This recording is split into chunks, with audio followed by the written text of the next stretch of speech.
जो नाम जप करता है, भगवद आश्रित है, भगवत मार्ग का पथिक, सबसे पहले उसमें एक क्षमता जागृत होती है, सामर्थ्य। क्या? द्वंद्व रहित।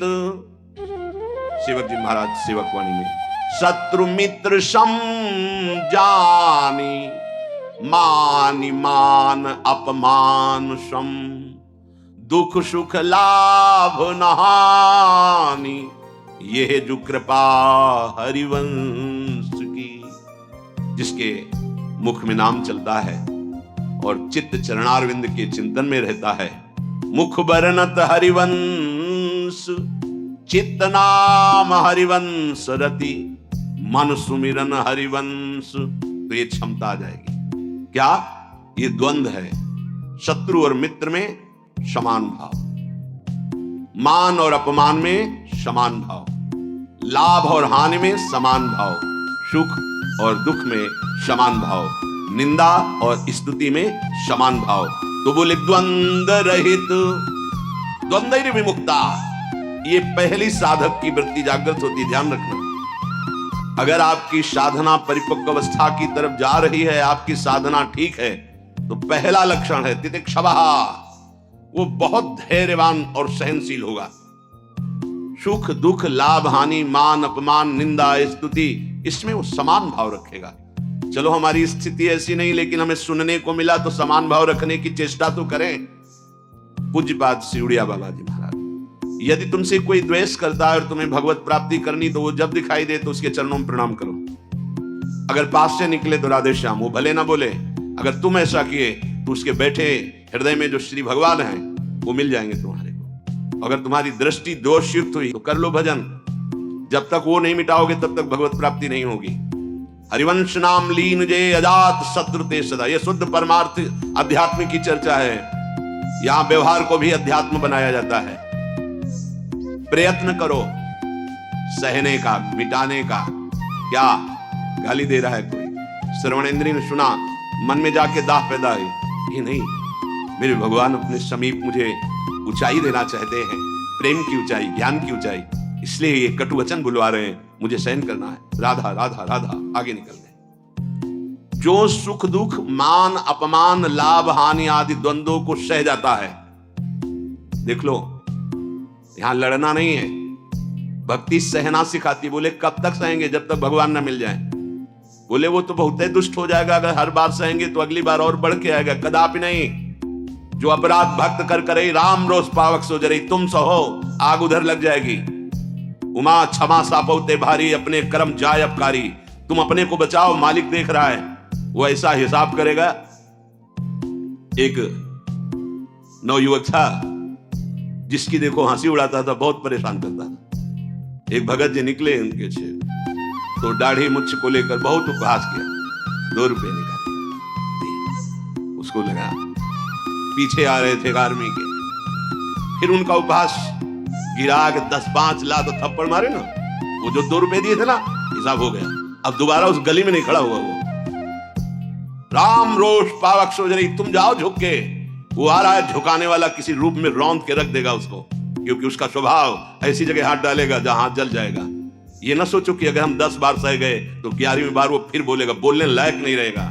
जो अपराध भक्त कर करे राम रोष पावक सोजरी, तुम्हारा कर्तव्य सहन करना और मालिक का कर्तव्य हिसाब करना। एक साधु जा रहे थे, गंगा किनारे भ्रमण कर रहे थे, तो छड़ी रखते, सोटा लंगोटा लोटा ये साधु के पास रहता है, सोटा लिए हुए थे और अपनी मस्ती में जा रहे थे। ऐसे पीछे धोबी कपड़ा धो धो के ऐसे सब फैलाए हुए था सूखने के लिए।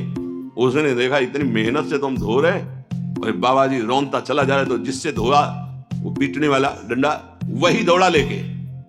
रुक्मिणी जी के पास भगवान बैठे, विनोद तत्काल सुदर्शन चक्र, फिर ऐसे शांत हो गए। तो रुक्मिणी जी ने कहा, प्रभु जरूर ये स्थिति किसी भक्त पर संकट आने पे होती है, रुक क्यों गए?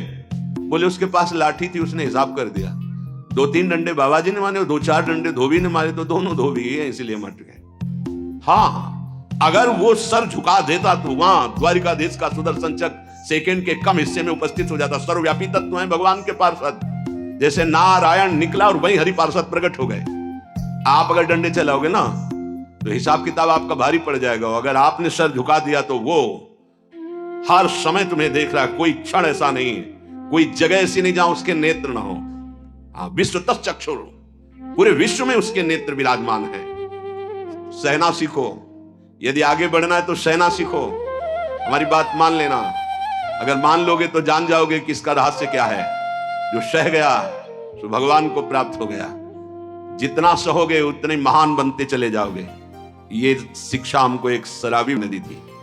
वैकुंठ धाम ब्रह्मावर्त बिठोर ले गया, एकांत में ठाकुर जी के श्री विग्रह को दिखाया और नीचे के संगमरमर को दिखाया और कहा देखो यही संगमरमर तिल तिल काटा गया, टूटा नहीं तो आज भगवान बन करके आरती होती है। ए बाबा जी बना, टूटना नहीं, चाहे जितना कष्ट आवे। सहनशीलता, सहनशील, आशय, उदार, धीरज सहित विवेकी, विवेकवान, धैर्यवान, सहनशील महात्मा होता है। चाहे गृहस्थ हो या विरक्त हो, भगवत मार्ग का पथिक। ये नाना प्रकार की कुचेष्टाएं करने पर दुखी या व्यथित होकर कुचेष्टा नहीं कर बैठता है। द्वंद्व रहित। आगे गतमान, ये जो अभिमान और ममता सर्वनाश कर देती है, भगवत मार्ग का उपासक उस अभिमान का सर्वनाश कर देता है। नहीं, किसी भी बात का अभिमान नहीं। सच्ची कहते हैं, जिस क्षण प्रभु बुलवाना ना चाहे तो एक शब्द भी नहीं आता हृदय में। कई बार हृदय से एकदम आते शून्य, खाली। अब न कोई प्रश्न का उत्तर है, न कोई प्रश्न है, न कोई वार्ता है। वो दे रहे हैं तो हो रही है, और वो ना दे तो का बोलने की हिम्मत नहीं है। शब्द और शास्त्र ज्ञान और व्याख्या तो अलग जाने दो, वही बुलवा रहे, वही सत्य चेष्टा करा रहे। ये सत्य मार्ग पहाड़ पे चलना है, ये हमारे चढ़ने की योग्यता नहीं, पर वो वाचालम बना देते हैं। मूक को पंगु से पहाड़ चढ़ा देते हैं। सांप का छोटा बच्चा गरुड़ को पछाड़ दे, राम कृपा हो जाए, हाँ तो लघु ब्याल गरुड़ को खा जाए, ऐसी सामर्थ्य पैदा कर दे भगवान। सब कुछ भगवान की सामर्थ्य से सत मार्ग का होता है, सब कुछ हमारे अहंकार से असत मार्ग का होता है। अहंकार त्यागी, सत मार्ग का अनुरागी। अहंकार युक्त तो कहेगा जरूर भगवान की सामर्थ्य से हो रहा है, पर अहंकार वासनाओं का खेल खिला के पाप करेगा। तो कह रहे गतमान, ये भगवान को अधीन करने वाली आगे बात कह रहे हैं कि सुख निदान भगवान तुम्हारे अधीन क्यों नहीं हो जाएंगे यदि ऐसा करोगे। पहला, मान अपमान, दुख सुख, लाभ हानि में समान भाव। दूसरा, मान को स्वीकार मत करो। ये देहाभिमानी पुरुषों के द्वारा किया हुआ प्रणाम नमस्कार, ये देहाभिमान को पुष्ट करने वाली अविद्या की एक नई चाल है। उनके हृदय में विराजमान सच्चिदानंद भगवान को देखते हुए इसे विनोद में उड़ा दो। विनोद में, मैं जान रहा हूं प्रभु, अब नहीं फंसेंगे, गुरु कृपा हो गई, आपका ये प्रणाम नमस्कार फांस नहीं सकता, नाथ आप तो हमारे स्वामी हो। अब नहीं, लाखों प्रणाम दंडवत हो रही, लेकिन नहीं, वो तुम्हारी प्रणाम दंडवत नहीं हो रही, तुम्हें फंसाया जा रहा है। आखिरी खाई है यश कीर्ति मान। नहीं, हे सच्चिदानंद गुरुदेव, आप सब रूपों में काहे को मजाक कर रहे हो प्रभु, आप ही तो विराजमान हो, नाथ कोई नहीं फंसा पाएगा। अब हम तो बड़े भजनानंदी, हमारा बड़ा नाम हो रहा है, प्रणाम नमस्कार हो रहा है, तो आगे है खाई, उसमें मुंह भरा गिर जाओ, निकल नहीं पाओगे। जैसे कंचन की खाई, कामिनी की खाई, ऐसे कीर्ति की खाई। तो गत मान, सबहि मान प्रदापमानी, सबके चरणों में बंधन भक्ति, मेरे नाथ इन सब रूपों में विराजमान। वो प्रणाम कर रहे हैं, नमस्कार कर रहे हैं, वो जय बोल रहे, ये उनकी महानता है। वो अपने हृदय की स्थिति के अनुसार बर्ताव कर। हम तो अधम जीव हैं, प्रभु की कृपा से चल रहे। मेरे प्रभु सब रूपों में, कहीं मान नहीं छुएगा, और अगर मान छू गया तो विष चढ़ गया। सम्मानम कल्याति घोर गर्गम, ये मान रूपी जहर केवल गुरु कृपा से ही दूर होता है। एक ही जगह इस मान की धुलाई होती, दूसरी जगह नहीं। और दूसरी जगह तो आप जहां भी जाओगे वैष्णव चिन्ह देख के सम्मान होगा। एक है घाट, गुरु घाट, जिनमें इसकी धुलाई होती है, वहां कोई भी तुम्हारी चतुराई नहीं चलेगी, कोई भी गुण नहीं चलेगा, कोई भी प्रभाव नहीं चलेगा। वहां धुल के रख देते हैं इस मान को, और जहां मान धुला और दैन्यता आई तो हरि कंठ लगा लेते हैं, भगवान उसे अपने समीप रख लेते हैं। बलिहारी गुरु आपने, जिन्होंने मान को मिटिया मेट कर दिया। बलिहारी कभी नहीं सुधरता है मान का स्वभाव। ये गुरुदेव, इसीलिए गुरुदेव के हाथ का खिलौना कोई बिरला ही बनता है। अहंकार के हाथ के खिलौने तो सब बने हुए, जैसी चाबी भरता है अहंकार, वैसे ही खेल हो रहे, लेकिन कोई गुरुदेव के हाथ का खिलौना विशेष लाडला होता है। भर दी चाबी, अब उसके हृदय में खेल चल रहा है निकुंज का। मान का त्याग करा करके दैन्यता का भाव प्रकाशित करना ये प्रेमी महापुरुष सद्गुरुदेव की कृपा से होता है। गतमान, आगे ज्ञान रथ। ज्ञान किस बात का? एक क्षण भी प्रभु का स्मरण न छूटे, इससे बड़ा कोई ज्ञान नहीं। बात पकड़ लो। तुम्हें कुछ आता हो या ना आता हो, बस राम कृष्ण हरि राधा राधा बोलना आता है, इससे बड़ा कोई ज्ञान नहीं है। ये भगवत स्मृति है। यस्य स्मरण मात्रेण जन्म संसार बंधनात् विमुच्यते नमस्तस्मै विष्णवे प्रभु विष्णवे। जिनका स्मरण मात्र जन्म मरण बंधन से मुक्त कर देता है। राधा राधा कृष्ण कृष्ण। ज्ञान रथ। जब आप नाम जप करेंगे तो स्वाभाविक, सच्ची मानिएगा, इस शरीर से प्यार खत्म हो जाता है। ये बहुत व्यवस्थित भगवान की कृपा से चलता है, पर इससे राग नहीं रहता। पुराने कपड़े से जैसे तुम्हारा कोई राग नहीं रहता, फेंक देते हो कूड़ा में, ऐसे ही इस शरीर से ज्ञान रत उपासक को कोई संबंध नहीं रहता। बिल्कुल समझ लेना। जैसे कबाड़ में पड़ी हुई गाड़ी से ध्यान आएगा ऐसे गया, पर आपकी रति नहीं होगी क्योंकि बेकार हो गई है। ऐसे हर समय उपासक की दृष्टि में गाड़ी, ये पांच भौतिक गाड़ी, ये केवल भगवत प्राप्ति के लिए है। अगर ज्ञान प्रकट हो गया तो इससे कोई रति नहीं रहती, इससे कोई अपना शरीर का राग मिट जाना ही सब ज्ञान है। भगवान नाम में रुचि हो जाना ही सब ज्ञान है। बस दो बात समझ लो, जितना इससे तुम प्रेम करोगे उतना ही पापाचरण होगा, और जितना नाम से प्रेम करोगे उतना ही इससे वैराग्य होगा और आप दिव्य उन्नति को प्राप्त हो जाएंगे। ज्ञान रथ, सच्चा ज्ञान। मैं भगवत स्वरूप हूं, ये मैं शब्द अंतःकरण से निकलता है। बस स्वरूप हूं है, मैं के साथ हूं है नहीं तो स्वरूप, बस स्वरूप। मैं स्वरूप हूं, ये अंतःकरण धर्म से निकल रहा है, केवल है स्वरूप, ये है। वहां कोई और शब्द नहीं जुड़ता, न मैं न हूं, वह है, वही है, वो भी खत्म, केवल है। यह है पूर्णता, ज्ञान की पूर्णता, भक्ति की पूर्णता है। कौन? गोविंद, गुरुदेव, किशोरी जी है। विरत खटाई नाना कस। जैसे कुछ धातुएं होती हैं, उनमें खटाई डालते तो बहुत जहरीली हो जाती है, ऐसे ही उपासक को हर भोग दिखाई देता जहरीला। ब्रह्मादिक के भोग सब विषम लागत ताई। तो कभी सुख क्या उसको मिलता होगा? गांव में जब गुड़ बनाया जाता है तो ऊपर का जो फेन निकलता है ना, गांव के जो गरीब लड़के होते हैं दौड़ के वो चाटते हैं, बड़ा मीठा अच्छा लगता है। कहीं उनको रबड़ी मिल जाए तो उसकी तरफ देखेंगे क्या? नहीं देखेंगे, क्योंकि अब उससे बहुत कई गुना बढ़कर के आनंददायक रबड़ी मिल गई। जैसे निर्मल विशाल मृदु जल का जलाशय मिल जाए तो छोटे छोटे गंदे गड्ढों की याद नहीं आती, ऐसे सच्चिदानंद भगवान का सुख स्फुरित होता है जब ते गंदे विषय विष की तरह दिखाई देते। ब्रह्मादिक के भोग सब विषम लागत ताय। तो बोले उस उपासक के हृदय में इतना वैराग्य हो जाता है, जैसे वमन, खाने का मन नहीं होगा, विष्ठावत मलवत त्याग, मल त्याग के बाद कोई अहंकार नहीं होता, अर्थात वो त्यागी भी है और अहंकार का त्यागी है। जैसे इसमें कहा विरत खटाई नाना कस, जैसे काश आदि जो पात्र हैं इनमें खटाई पड़ जाए तो बहुत जहरीली हो जाती है। बोले ऐसे ही ये सारे विषय उसे जहरवत दिखाई देते हैं। इसीलिए जो विषय प्रिय लग रहे हैं उनसे पिंड छुटाना हो तो भगवान को अर्पित करके भोग लगा के पाओ। गंदे विषय भगवान को भोग लगाए नहीं जाते।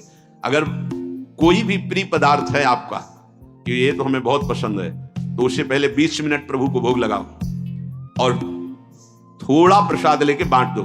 कोई और ना हो तो पशु पक्षियों को बांट दो, राग खत्म हो जाएगा, पक्का राग खत्म हो जाएगा। ये गुरुजनों के अनुभव की बात है।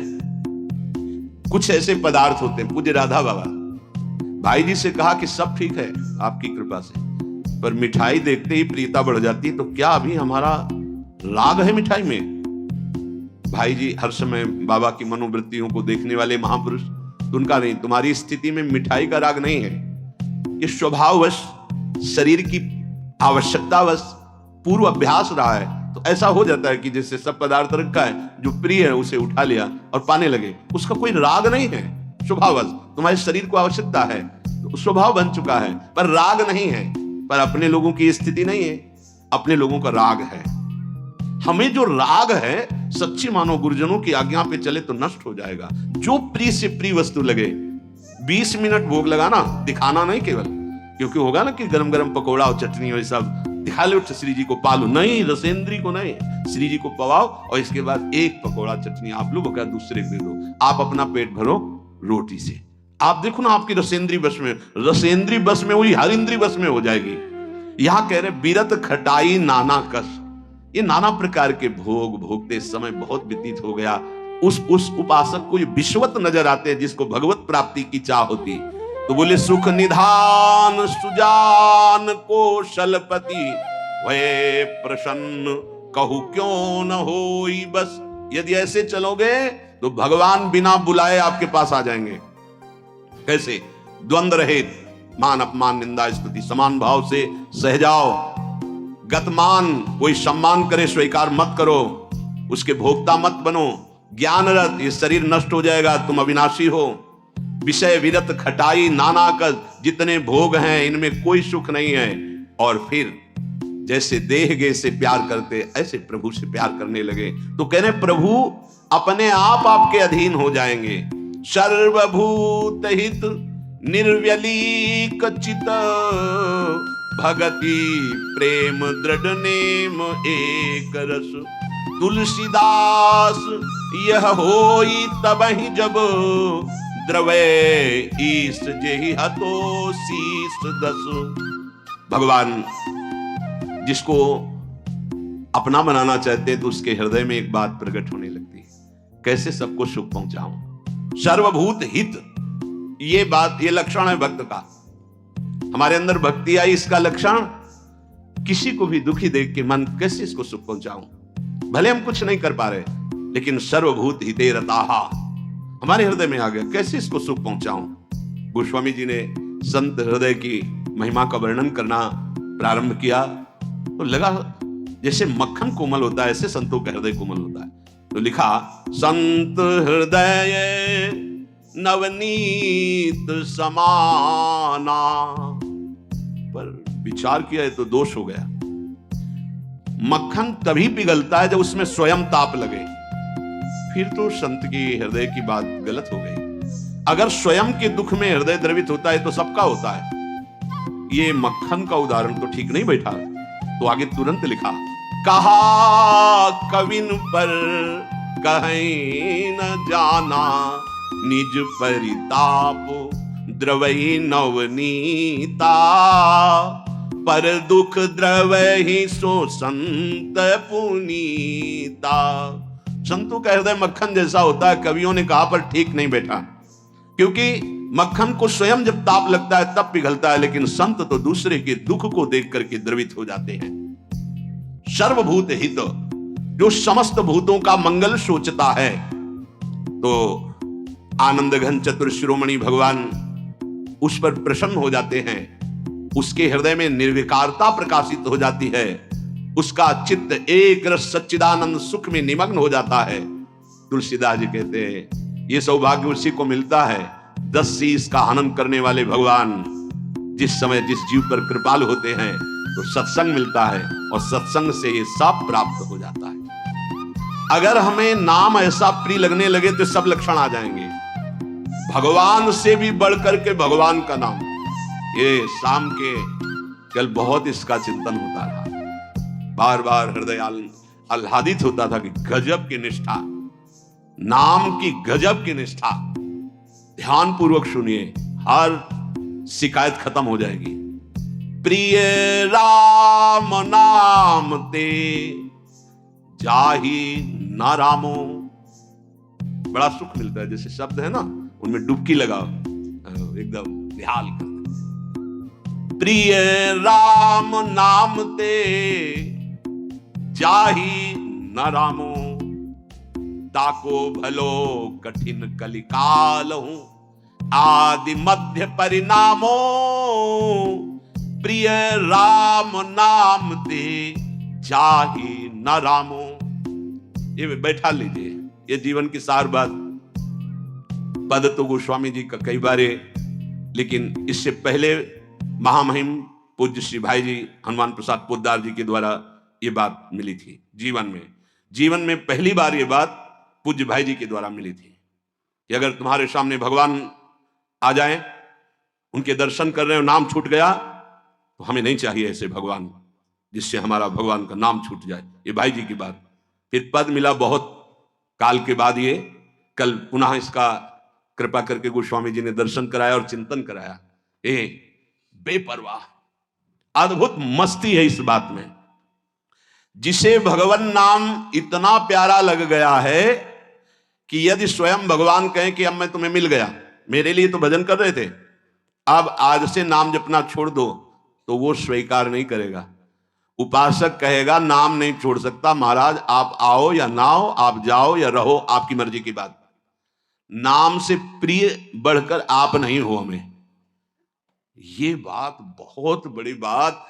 जब भगवान की बात आ गई तो ये भोगों की बात क्या रह जाएगी भाई। ये पद प्रतिष्ठा रुपया पैसा, अभी नाम का स्वाद ही नहीं चखा। ये ताको भलो कठिन कलिकालो आज मध्य परिणामो, आज कल परसों हर समय परमानंद बना रहेगा। एक कलयुग कुछ नहीं बिगाड़ सकता। यदि जिह्वा में ऐसा प्यार उदय हो गया कि मुझे नहीं चाहिए और कुछ, जो हमें नाम छुड़वा दे वो कुछ संसार की पद प्रतिष्ठा तो जाने दो, हमें भगवान से भी नहीं मिलना। यदि वो आ जाए और नाम छूट जाए तो मुझे उनका आना नहीं। प्रिय राम नाम ते जाही न रामो, ये बहुत बड़ी बात है। ये जनसाधारण नहीं समझ सकते, बहुत बड़ी बात। कैसे छूटेगा फिर नाम, सोचो कैसे छूटेगा। आग लग जाएगी कि ओहो, जिस नाम के बराबर नामी से मिलन की भी बात नहीं कही गई, उस नाम को हम चंद विषयों में, तुच्छ विषयों में, तुच्छ व्यक्तियों के मायाजनित संभाषण में छोड़ देते हैं। हमारी कहां की निष्ठा। गोस्वामी जी कह रहे हैं प्रिय राम नाम ते जाहि न रामो, बार बार इसलिए करें बैठा लो। सकुचत समुझी नाम महिमा,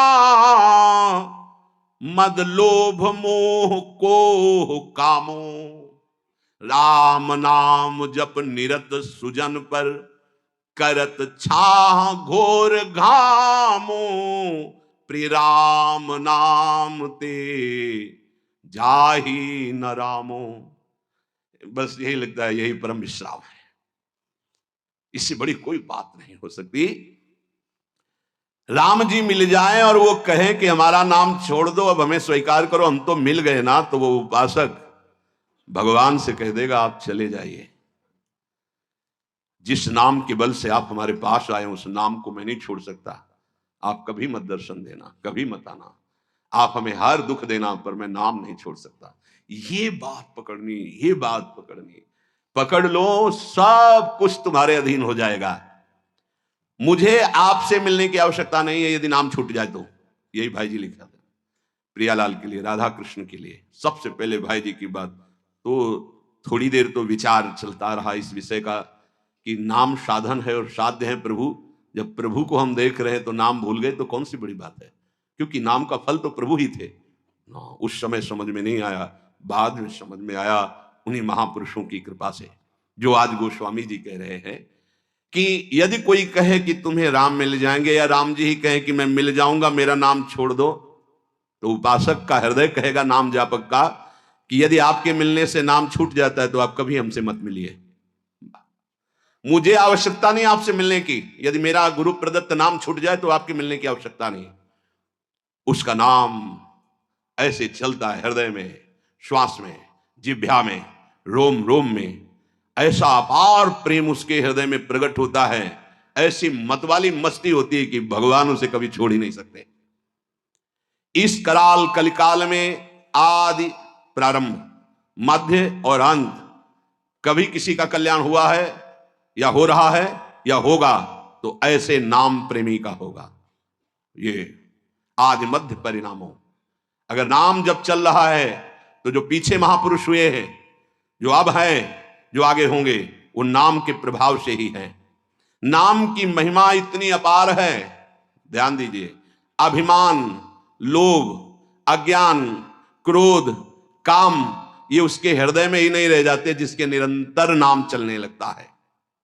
ये सब सकुचा कर भाग जाते हैं। जैसे किसी महान बलशाली को देखकर छोटे मोटे योद्धा गर्दन झुका के भाग जाते हैं। ये काम आदि दोष उन्हीं को परेशान करते हैं जिनके नाम नहीं चल रहा।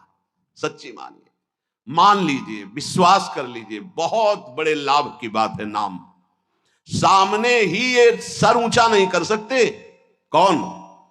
बोले नाम महिमा का ऐसा प्रभाव, मद अभिमान, लोभ भोगों का, पैसे का, पद का, मोह परिवार का, क्रोध नाना प्रकार की प्रतिकूलताओं से प्रकट होता है, और काम, ये गर्दन झुका के भाग जाएंगे यदि तुम्हारे निरंतर नाम चल रहा है। वो हम ये छोड़ नहीं पाते, नहीं छोड़ पाओगे। ये भगवत शक्ति से संपन्न योद्धा हैं। नाम नाम चल रहा है, भाग जाएंगे। नई अवस्था ठाकुर हरिदास जी की, बस नाम चल रहा है। 3 दिन प्रयासरत रही, स्वयं भक्त बन गई, उनके हृदय में कोई फर्क नहीं पड़ा। क्यों? क्योंकि नाम चल रहा है। जो नाम जप करता है, बहुत महिमा की बात कह रही, राम नाम जप निरत सुजन पर करत छाह घोर घामो। घोर धूप में भी वो धूप छाह से भी बढ़कर शीतल बन जाएगी नाम जापक को। अर्थात घोर विपत्ति, घोर प्रतिकूलता उसके लिए भारी अनुकूलता और मंगल बन जाएगी, जिसकी जिह्वा पे नाम चल रहा है। यदि कोई कहे कि हमने नाम के प्रभाव से पत्थर में कमल उदित होते देखा है, तो आश्चर्य मत मान लेना, बहुत छोटी बात है ये। कह रहे हैं नाम प्रभाव सही जो कहे को, शिला सरोरुह जामो।